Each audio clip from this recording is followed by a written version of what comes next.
Brought to you by PrayLatin.com, makers of prayer cards featuring complete English phonetic renderings of Latin pronunciations. The news I have for you today will either make you feel vindicated, or at the very least, annoyed. You'll feel vindicated if you are among those who firmly believe that Benedict XVI is still the true supreme pontiff, and that Francis is, as a consequence, an anti-pope. If you're like me and don't find the various arguments about Benedict XVI still being pope all that convincing, you may find this annoying, and that'll probably be because despite claiming to have resigned the papacy, Benedict XVI still insists on clinging to the signs and symbols of the papacy, and especially to the signs and symbols of papal authority. Now, I have a story today about a rather important sign of power that Benedict not only clings to, but refuses to surrender. While I don't find the munus versus ministerium argument all that compelling for Benedict remaining a crypto-pope, I have to ask the obvious question. With respect, if Benedict XVI really did resign the papacy, why is he clinging to the classical signs of papal authority, which only feeds into the current ambiguity that surrounds the Vatican? Let's take a look at the latest story in this ongoing, never-ending saga about the papacy. The latest ambiguity out of Rome involving Benedict involves the use of the papal coat of arms. Let's talk about what that is precisely first, so we can have a firm grasp of what we're really talking about, and if the claim that I'll examine has any bearing in reality, because this is an interesting thing. In 2007, Zenit published an interview with an expert on papal heraldry who explained the significance of the coat of arms. All forms of heraldry denote authority and role in society to some degree, and when used by nobility, they are clear marks of authority in a hierarchy. Bear that in mind. Quote, "Heraldry, of which coats of arms are the central part, is a system of pictorial identification, making it possible to determine a person's identity, rank, and standing in society. In heraldry, rank is always denoted by headgear. For example, kings are denoted by crowns, and bishops first by mitres, and then, from about 1600, by a series of flat, broad-rimmed pontifical hats with cords and numbers of tassels. The various colors and numbers of tassels show the rank of the user from the cardinal down to priest." End quote. So papal heraldry is used to denote the standing being claimed by the bearer of the heraldry. That's the traditional view. Remember that. The problem we're running into is this. Benedict, after his abdication, refused to surrender or change his papal heraldry. Remember, a priest will have his own heraldry, oftentimes anyway, and it will change as they ascend the ladder of hierarchy. And Andrea Cionci, writing for Libero Quotidiano, my apologies to any Italian speakers who probably just blanched in horror at my pronunciation here, it's an Italian news outlet with a heavy Vatican focus.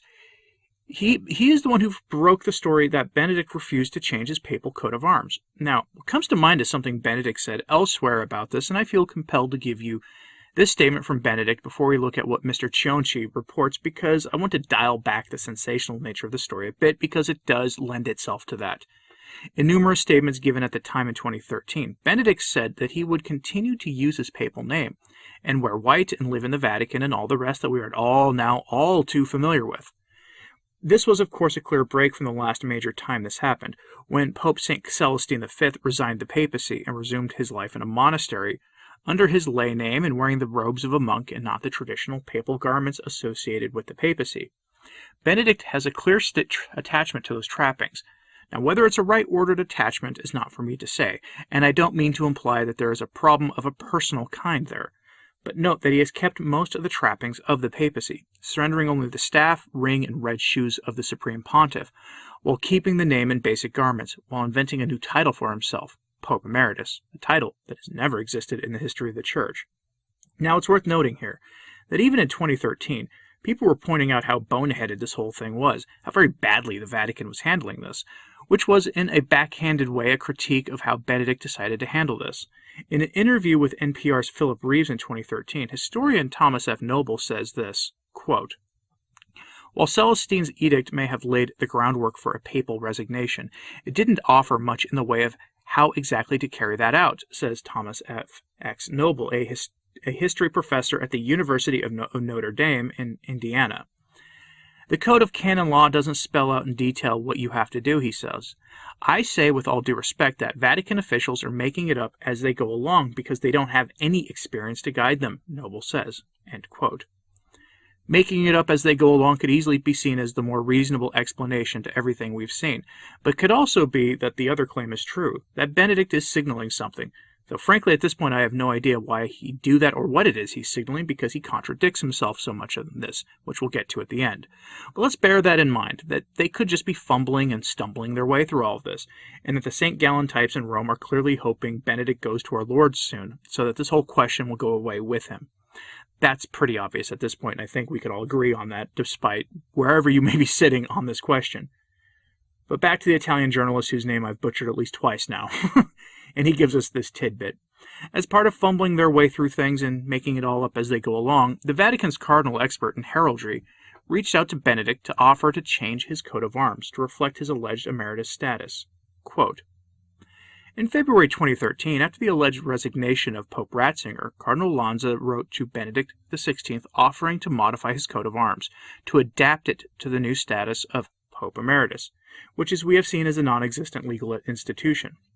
The Cardinal explained, the Pope becoming Emeritus can no longer use those symbols that indicate effective jurisdiction. The well-motivated proposals of the heraldrist Cardinal were innovative but coherent. A cardinal, but white galero, to stamp the coat of arms, or the decussate keys of St. Peter placed in a head, upper band, inside the shield, in memory of the past authority or other solutions. Difficult because, as the interviewee commented, never in the history of the Church has there been a Pope Emeritus. However, Cardinal Lanza says that after some time he received a note signed B16th, written with a very small handwriting, softly, in which Pope Ratzinger informed him that he preferred not to assume any new coat of arms. End quote. And that's the piece of the story everyone is jumping on. Remember, Benedict said that he would continue to use his papal name and papal attire and call himself Pope Emeritus because he believed that the papacy left an indelible mark on him, akin to the priesthood, a mark that goes with him until his particular judgment. Theologically, I can see where he would get that idea, but it's also a strange excuse for him to remain a relatively public figure. Sure, far from the media most of the time, and unable to speak with journalists on his own volition without a clear cadre of priests, including Archbishop Gonswine, with him at all times, but still a public figure, nonetheless, who continues to write for publication despite everything and continues to release cryptic statements from time to time. When he first abdicated, everyone around him speculated that he would remain far from the public eye. This has turned out not to be the case, fueling speculation and criticism of him from all quarters. A key part of this mystery is Archbishop Gonswine, the man I've referred to in the past as Benedict's handler. He is the secretary of the papal household, a job of significant importance. He is attached to the Pope at the hip and serves him in such a way that the holder of that office traditionally changes their episcopal coat of arms to include a part of the papal coat of arms as a sign of service and fidelity to the reigning pontiff. And this is where the story gets even weirder, because if Benedict was by itself just clinging to the heraldry, this would be a non-story. But this is where it gets odd. From 2013 to 2017, Gonswine's coat of arms reflected this, containing the coat of arms of Francis, as you would expect from someone in that position. Then in 2018 it changed, containing Benedict's coat of arms. In 2018, Gonswine was dismissed from serving both Francis and Benedict by Francis himself, and he was sent to help Benedict full-time, likely due to Benedict's periodically breaking his silence in ways that subtly contradicted the Francis regime. But the Italian journalist in question started digging into this strange question and found himself going deep into a strange rabbit hole that left him more convinced that, in his own mind, Benedict was signaling that he was the true pope. Like I said, I'm not convinced that this is the case at all, but instead, I think that Benedict's handlers are either incompetent or relishing in sowing confusion among the more orthodox-minded Catholics, because without a unified resistance to Francis, they can complete the work of burying the Catholic Church, or so they think. But here's what the Italian journalist in question has to say about this strange turn of events.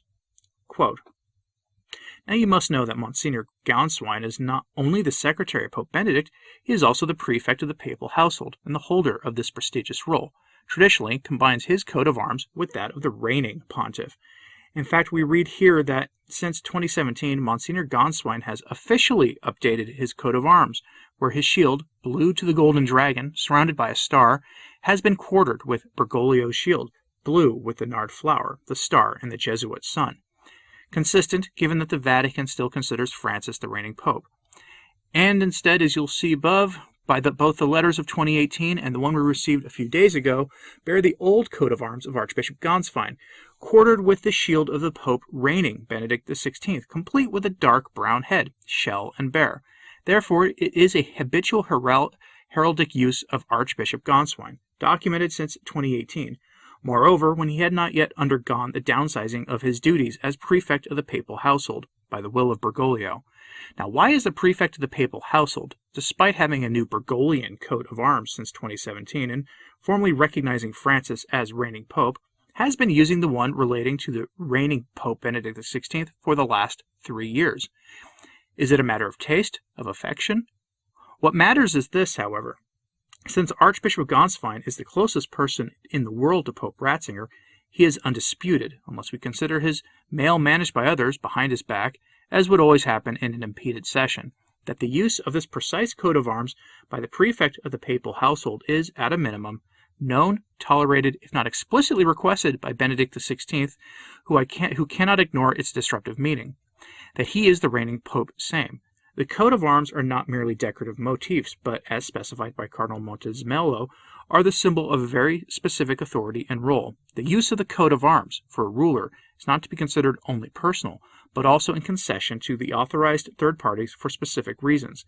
It could also be remembered on the sidelines how Pope Benedict continues today, for example, to send his aficionados his 2013 coat of arms postcards that portray him in the full splendor of his pontifical robes. And nobody ever questions it. End quote. Of course, Benedict has himself fairly recently chided everyone that believes he is still the Pope, which of course is adding to the confusion when he is using papal symbols of actual authority still. Allegedly, at any rate, he did chide people, since almost no one trusts anything the Vatican reports him saying as something he either actually said or that he said it freely. From the ever-trustworthy Guardian, who in no way would ever have a reason to ever misconstrue something a Catholic pontiff had to say, note my sarcasm there, please, we get this story from May of 2021. Quote, of the decision to resign, it was a difficult decision, but it was a fully conscious choice, and I think I did well to resign, he told Italy's Corriere della Sera in an interview published on Monday. Some of my more fanatical friends are still upset, but they have not accepted my choice. Pope Francis leads prayers from the window of his office on the 21st of February. He has told a journalist he expects he will die in Rome. Pope Francis expects to remain in Rome until his death. Benedict, who lives in a house in the Vatican Gardens, said those who refused to accept his resignation nursed wild theories that he had been forced to quit because of scandals, such as the leaking of some of his documents by his butler. They don't want to believe that it was a conscious choice, he said. My conscience is clear. Apparently addressing those who still look up to him as the real pope and are hostile to Francis, Benedict said, there is only one pope. The interviewer said Benedict had emphasized the point by thumping the armrest of his chair. End quote. And it goes on, and on, and on. But the heraldry question is an interesting one because, as we've seen, while Benedict's fisherman's ring was destroyed, as is the custom when a pontiff dies, to denote his lack of authority in the church moving forward, plus his whole, being dead probably helps with that, the heraldry question is another symbol of power and influence that many have jumped on. Have they jumped on it rightly, or is my hypothesis the correct one? That the Vatican is just making this all up as they go along, and that Benedict is quite frankly attached personally to some of the trappings of the papacy and unwilling to give them up. In one article, it was suggested that the emeritus title was inspired by the American presidency. When you have a former president, they're still addressed by their official title, and that Benedict took a page from that book. If so, that's frankly appalling, given that the influence of secular governments is too far-reaching into the church these days. And frankly, most people would not understand his choice in that regard anyway. But let me know what you think. I'm not sure what to think about all of this, so I am just left assuming that mismanagement of this whole situation, combined with good intentions that were poorly thought out, had led us to this place. But I'm prepared to be wrong too. Let me know in the comments, please, what you think about this. If you're going to debate all this in the comments, please do so with respect to each other. And let me know, because at the very least, this is an interesting story that few have really talked about. And as always, pray for the church. I'm Anthony Stine. Ave Maria.